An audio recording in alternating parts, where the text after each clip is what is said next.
Vous avez peut-être vu aujourd'hui, il y avait une conférence du docteur Boileau qui nous annonce encore une fois, on le sait, là, on est dans une 7e vague, il y a des impacts majeurs, puis là, on nous parle des cas, puis on nous parle des hospitalisations, puis on ressort les vieux tableaux qu'on a vus 6 vagues de suite avant aujourd'hui. Mais aujourd'hui, il y a une petite différence. On ne nous a pas annoncé de mesures liberticides. On ne nous a pas encore annoncé les mesures sanitaires abusives. Il y a plus de cas. La 7e vague frappe plus fort, mais les mesures, pour l'instant, il n'y en a pas. Et comme par hasard, et là, c'est là qu'on est en train de voir, puis gars, je suis très heureux en passant, là. Je ne suis pas celui qui dit qu'il faut commencer à sortir les masques ou les passeports ou les confinements, là. Vous savez, dans de où on loge, nous autres, les conservateurs, là, c'est pas ça mon point. Mon point, c'est juste de vous dire qu'on voit, on est en train de démasquer le gouvernement Legault. C'est des décisions qui sont essentiellement politiques. Ils ont délibérément choisi de fermer le Québec pendant 2 ans pour servir leurs intérêts partisans. Puis aujourd'hui, tout le monde le voit à grandeur du Québec. Nous, là, on veut être libre chez nous.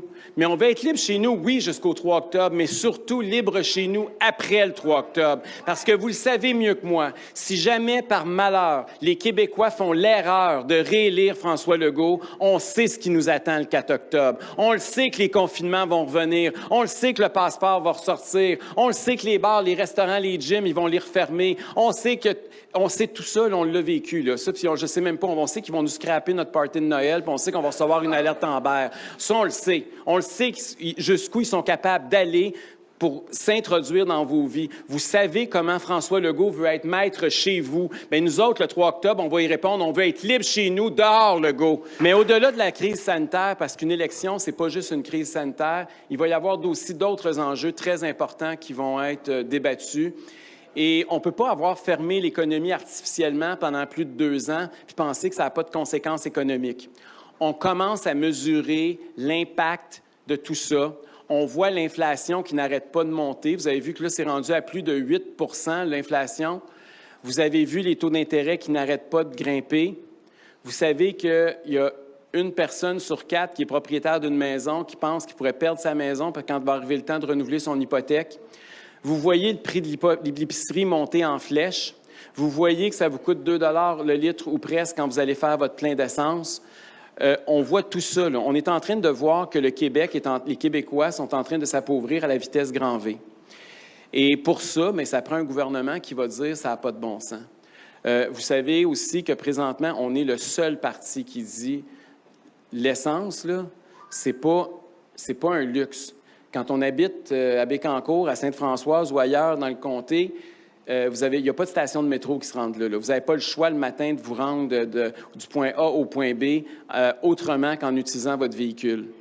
Puis ces gens-là, faire le plein, c'est un bien essentiel. Quand ça leur coûte 100 $ à chaque fois, puis que c'est un panier d'épicerie de moins qu'il faut qu'ils prennent parce qu'ils sont obligés de faire le plein d'auto, ça n'a pas de sens. C'est pas humain ce qu'on est en train de vivre.